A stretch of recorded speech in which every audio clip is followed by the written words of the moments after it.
वो बड़े जोर से सोचता है कि इस मुश्किल वेरिएबल को हैंडल करने का सबसे अच्छा तरीका क्या है और गुनगुनाता है कि ये तो एक बहुत बड़ा स्ट्रेटेजिक डायलेमा बनता जा रहा है। उसके वफादार नौकर ने तुरंत अपने मालिक से हालात की दिक्कत के बारे में सवाल किया।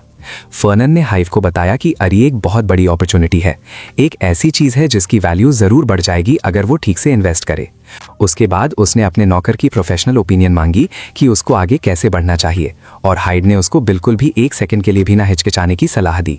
यंग मास्टर ने शिकायत की कि अरी की अनकोऑपरेटिव पर्सनालिटी उसके इन्वेस्टमेंट गोल से मैच नहीं करती। हाइड ने इस चिंता को ये कहकर टाल दिया कि ड्यूक ने मशहूर तौर पर कहा था कि काफी कैश फ्लो हो तो पर्सनालिटीज को भी पूरी तरह से अलाइन किया जा सकता है। फर्नन ने माना कि दुनिया खत्म करने वाले डेमन्स और बर्बादी से डील करना तो कॉम्प्लेक्स है, लेकिन पैसा हर चीज को आसान कर देता है। पर्सनालिटी में ये छोटा सा फर्क बिल्कुल ही बेकार है जब आप दिक्कत पर बहुत सारा ठंडा सख्त कैश फेंकते हो। खैर, उसको अरी के बारे में और जरूरी इन्फॉर्मेशन चाहिए, तो उसने घोषणा की कि वो अभी उसको ढूंढने जाएगा। उसके वफादार नौकर ने पूछा कौन, ये बताते हुए कि एक और मेहमान जल्द ही आने वाला है। हाइड ने गहरी सांस ली जब उसका मालिक अचानक ही उस जगह से निकल गया और अपना शेड्यूल छोड़ दिया। अकेडमी में डॉर्मेटरी स्टूडेंट्स के एंट्रेंस एग्जाम के रिजल्ट्स के आधार पर दिए जाते हैं। रैंक 1 से 10 तक के लोग लेबिडस में रहते हैं। ये सुपर एलीट सेक्शन सिर्फ जीनियस रैंकर्स के लिए रखा गया है। रैंक 11 से 30 तक एक्स्ट्रा ऑर्डिनरी स्टूडेंट्स के लिए हैं, जो अगला लेवल के प्रतिभाशाली लोग हैं। उस लेवल से नीचे के किसी भी इंसान को बिना किसी इज्जत के डीज डॉर्मेटरी में डाल दिया जाता है, जिस पर स्वॉर्ड के एंशिएंट ईगो को बड़ा झटका लगा। स्वॉर्ड की अंदर की आवाज गुस्से से वो नाम चिल्लाती है, ये दावा करते हुए कि लेजेंडरी आर्मियन फैमिली का सीधा वंशज टॉप डॉम्स में होने की जगह वहां फंसा हुआ है। वो चिल्लाया कि ये हालात बिल्कुल नाकाबिल यकीन है, गद्दारी की हद तक। वो आगे और गुस्से से बोला कि अगर पिछले एम्परर को पता चलता तो वो सिर्फ शिकायत करने के लिए गुस्से में अपनी कब्र से उठ खड़ा होता। ए ने उस ड्रामेटिक आवाज को सिर्फ इग्नोर किया और सवाल किया कि इस इलाके में अचानक से पावरफुल डीमंस क्यों दिख रहे हैं। स्वॉर्ड के ईगो ने तुरंत जवाब दिया कि ऐसी कोई घटना बिल्कुल नामुमकिन होगी जब तक कि बाहरी फोर्सेस एक्टिवली दखल न दे रहे हों। ए ने साफ साफ कहा कि वो इस डिमोनिक दिक्कत में कोई मदद नहीं करेगा, क्योंकि वो अभी भी इसका सामना करने के लिए बहुत कमजोर है। वो सेंशिएंट स्वॉर्ड चिल्लाकर वापस बोला, ये मानने से मना कर दिया कि इतना कमजोर दावा सच हो सकता है। ए ने रूखापन से जवाब दिया कि सच बताऊं तो पहला एम्परर ही फैमिली के गिरने का असली गुनहगार था। एमसी ने समझाया कि एम्परर ने ट्रेडिशनल इंपीरियल सक्सेशन सिस्टम को खत्म कर दिया था और अचानक चुने हुए लोगों में से लीडर को चुनने का तरीका शुरू कर दिया था। उसने बताया कि पहले एम्परर ने आर्मियन जमीन का ज्यादातर हिस्सा बढ़ते हुए एम्पायर को डोनेट कर दिया था और ये चलन एक सदी तक चलता रहा। डोनेट किए गए इलाके अब फैमिली के लिए हमेशा के लिए खो चुके हैं और वक्त के साथ उन्होंने अपनी बहुत बड़ी दौलत और खास कॉम्बैट टेक्निक्स को नस्लों में खो दिया। हालातों को देखते हुए एक दूर का कैंडिडेट होने के बावजूद करंट एम्परर ने जवाब दिया कि ए में अभी भी जबरदस्त टैलेंट है। एम्परर ने ए की फैमिली की पुरानी शान को वापस लाने में मदद करने के लिए हर रिसोर्स देने का वादा किया। करंट एम्परर ने उसको एक बहुत ही खास छिपे हुए मकसद के लिए स्ट्रेटेजिकली डीज डॉम में रखा है। फर्नन ने जोर से ए का दरवाजा खटखटाया और पूछा कि क्या यंग मास्टर अभी अंदर मौजूद है। अंदर मौजूद यंग मैन ए ने सवाल किया कि इतनी जल्दी में कौन उसके दरवाजे पर है। वो ओपी प्रोटैगनिस्ट ने बस इतना कहा कि वो फेलनबर्ग फैमिली का सबसे बड़ा बेटा है। ए ने दरवाजा खोला और तुरंत पूछा कि इस हाई रैंकर को उसकी मामूली जगह तक क्या चीज ले आई। फर्नन ने आराम से पूछा कि क्या वो स्वॉर्ड्समैन अभी किसी जरूरी काम में बिजी है। एमसी ने जवाब दिया कि अभी उसके पास कोई खास काम नहीं है, जिसे प्रोटैगनिस्ट ने एक इशारा समझ लिया। फर्नन ने फिर सजेस्ट किया कि वो कुछ बातें डिस्कस करने के लिए ए के साथ आराम से घूमना चाहेगा। उसने ये भी बोला कि स्टूडेंट डॉर्मेटरीज बहुत शोरगुल वाली हैं और वो किसी शांत जगह पर जाना ज्यादा पसंद करेगा। आइन ने रैंकर से सिर्फ 10 मिनट रुकने को कहा ताकि वो ठीक से तैयार हो सके और जल्दी से कमरे से निकल सके। अरे भाई, फर्नांड ने फिल्मी अंदाज में शिकायत की कि आइन अपने पावरफुल सूनबा को पूरे 10 मिनट रुकने को कह रहा है, ये बताते हुए कि उसको बेहतर डिसिप्लिन की जरूरत है। आइन ने जल्दी से अपनी रिक्वेस्ट बदल दी और वादा किया कि इस वक्त उसको तैयार होने के लिए सिर्फ 5 मिनट चाहिए। प्रोटैगनिस्ट तुरंत कम किए गए टाइम पर राजी हो गया और आइन को बताया कि वो सब्र से डॉर्मेट्री के एंट्रेंस के सामने इंतजार करेगा। पहले एम्परर की पावरफुल सोल ने मन ही मन सवाल किया कि आखिर ये अजीब इंसान यहाँ क्या कर रहा है। आइन ने समझाया कि ये मेहमान पावरफुल फेलनबर्ग फैमिली का सबसे बड़ा बेटा है, जिस पर सोल ने तेज रिएक्शन दिया। उस एंशिएंट सोल ने सवाल किया कि क्या वो उस हद से ज्यादा अमीर फैमिली से है और तुरंत उनको ये कहकर टाल दिया कि उनको इतना अमेजिंग होने का कोई हक नहीं है, वो तो बस पैसे कमाते हैं। वो ब्लॉन्ड एमसी सोचता है कि रैंकर उससे क्यों मिलना चाहता है और क्या वो उन पोर्शंस का पैसा मांगेगा जो उसने पहले दिए थे। कमरे में वापस आकर फर्नैंड ने आराम से देखा कि आइन अपना सिग्नेचर सॉर्ड साथ लाया है।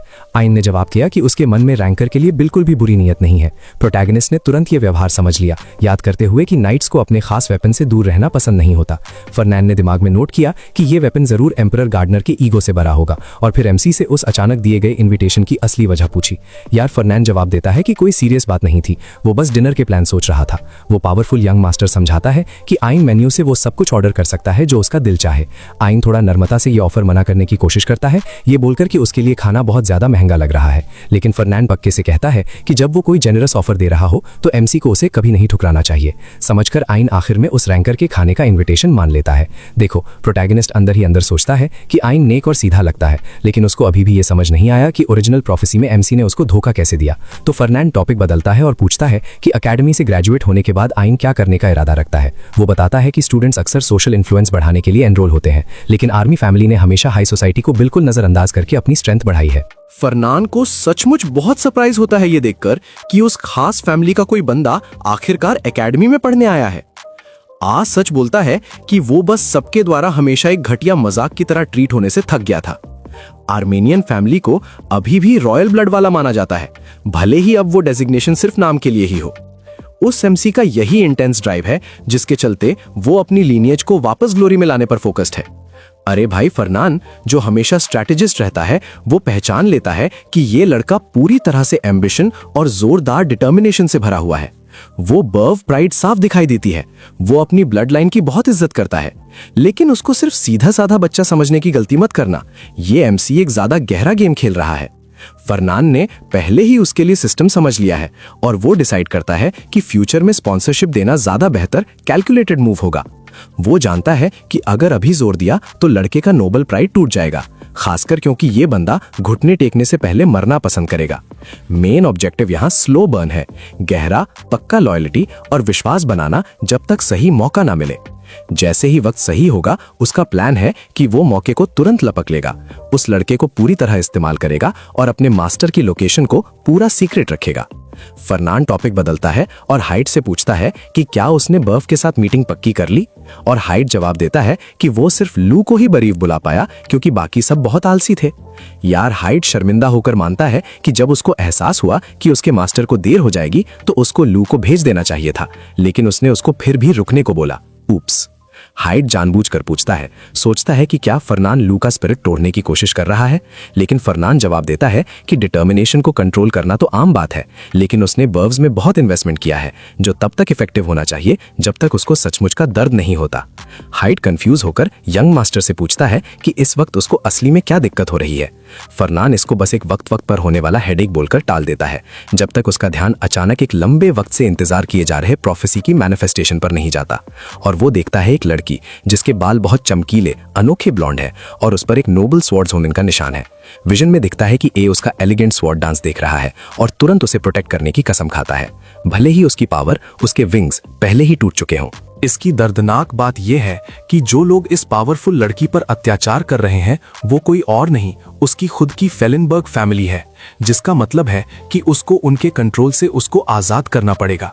फरनान को एहसास होता है कि ये एंटेंगलमेंट ही वो आखिरी वजह है जिसके चलते ए बाद में उससे नफरत करेगा। वो अपनी डेस्टिनी और इस पूरी खराब सिचुएशन को कोसता है, जबकि वो प्रोफेटिक लड़की बस धीरज से उसका इंतजार करती है। बेचारा हाइड पूरा फ्रीज हो जाता है, सोचता है कि क्या फरनान का ये इंटेंस मोनोलॉग असल में उसके लिए था। मीनवाइल लुइना तो उस वक्त गुस्से से उबल रही है फरनान फेलिनबर्ग के बारे में सोचकर, जिसने कल जानबूझकर उसको इंतजार कराया और आज फिर से उसको समन करने की हिम्मत करता है। वो शिकायत करती है कि वो पक्का उसके कंपेटिटिव स्पिरिट को सिस्टम वाइज तोड़ने की कोशिश कर रहा होगा। देखो, फरनान उसे खिड़की से देखता है, उसमें भरी हुई इरिटेशन को नोट करता है और वो अंदर ही अंदर याद करता है कि बर फैमिली के पास एक पुराना काउंट टाइटल है। वो एक पावरफुल फोर्ट्रेस फैमिली है जो नॉर्दर्न एम्पायर की रक्षा करती है और 7 मेन प्रिंस इलेक्टर्स में से एक है। लेकिन लगातार आने वाली रिलेंटलेस मॉन्स्टर्स की वेव्स ने बहुत बड़ा इररिप्लेसेबल नुकसान किया। उनका बड़ा फोर्ट्रेस और पहले की शान बर्बाद हो गई, जिसकी वजह से बर्व फैमिली को दोबारा बनाने और सरवाइव करने के लिए बहुत ज्यादा फंड्स की जरूरत पड़ी। उनको अपना कीमती गोल्डन पेटेंट और अपने ज्यादातर पुराने नोबल राइट्स बेचने पड़े। ये वल्नरेबिलिटी एक ओपन इन्विटेशन थी और किसी ने तो कांटेक्ट किया ही होगा, उसके खुद के पिता फेलेनबर्ग हाउस के चालाक लीडर। फेलेनबर्ग्स मैजिक के मास्टर्स हैं, उनके पास ओपी स्पेल कास्टिंग है, लेकिन उनका असली सोर्ड फेंसिंग स्किल बिल्कुल घटिया माना जाता है। वो बेकारी से अपनी मार्शल प्रोवेस सुधारना चाहते हैं और बर्व फैमिली का फायदा उठाना परफेक्ट स्ट्रेटेजिक अपॉर्चुनिटी बन गया। बर्व्स पूरी तरह बर्बाद होने से तो बच गए, लेकिन वो हर साल अभी भी स्ट्रगल कर रहे हैं और फर्नांड जानता है कि एक और धक्का उन्हें तोड़ देगा और उन्हें अपनी मैजिकल फेंसिंग टेक्निक्स को इंटीग्रेट करने पर मजबूर कर देगा। और आयरनी ये है कि पूरी दुनिया में से लुइना ही एक ही प्राइमरी लव इंटरेस्ट बनने वाली है। कसम से फर्नांड गुस्से में बड़बड़ाता है, समझकर कि ये राइवल हरामखोर ए को सब कुछ चाहिए, दुनिया बचाने से लेकर सबसे अच्छी लड़की को पाने तक। क्योंकि वो ए से इतनी ज्यादा जुड़ी हुई है, फर्नांड की नंबर 1 प्रायोरिटी ये है कि वो उसे नफरत ना करने लगे। वो तुरंत देखता है कि लड़की जल्दी आ गई है और वो तुरंत कल की देर के लिए अपॉलॉजी मांगता है, ये बोलकर कि वो थोड़ी देर के लिए डिस्ट्रैक्टेड हो गया था। लेकिन लुइना पलटवार करती है, कहती है कि हमेशा वही अनफॉर्चुनेट पार्टी इन अन्याय को सहती है। फर्नांड खुद को बचाते हुए प्रोटेस्ट करता है कि उसने ये कभी इम्प्लाई नहीं किया और भले ही वो अपॉलॉजी मान लेती है, लेकिन वो उसे बुलाने की असली वजह पूछती है। फर्नांड शांति से जवाब देता है कि उसको जवाब पहले ही पता होना चाहिए। अंदर ही अंदर कैलकुलेट करता है कि इस वक्त उससे एक बहुत बड़ा फेवर कैसे कमाया जाए। अपने मास्टर प्लान का फेज 1 शुरू करते हुए वो मैजिक डिपार्टमेंट और नाइट्स के बीच जरूरी जॉइंट पार्टनरशिप समझाना शुरू करता है, लेकिन उसके प्रपोजल पूरा होने से पहले ही लुइना साफ मना कर देती है। वो सवाल करती है कि वो स्कूल में सिर्फ 10th रैंक वाले के साथ पार्टनरशिप क्यों करे। पूछती है कि क्या उसको लगता है कि वो एक बेकार अलायंस के लिए इतनी डेस्परेट है जब उसके पास बेहतर चॉइसेस हैं। फर्नांड फाइनेंशियल बॉम्ब छोड़ता है, प्रॉमिस करता है कि अगर वो पूरे 3 साल तक इस पार्टनरशिप को मान लेती है तो वो उसके फैमिली पर ड्यू सारे अक्यूमुलेटेड इंटरेस्ट को एक्सपोनेंशियली बढ़ा देगा। मेन शर्त यह है कि उसको उसे प्राइवेट स्पॉन्सर के तौर पर एक्सेप्ट करना होगा। जब लुइना पूछती है क्यों, तो फर्नांड वापस जॉइंट प्रोजेक्ट के इंपॉर्टेंस पर मुड़ने की कोशिश करता है, लेकिन वो तुरंत उसको पकड़ लेती है। वो सही समझती है कि उसको सिर्फ क्लासरूम पार्टनर नहीं चाहिए, वो उसको ऑफिशियली स्पॉन्सर करना चाहता है, भले ही वो कंपीटिंग फेंसिंग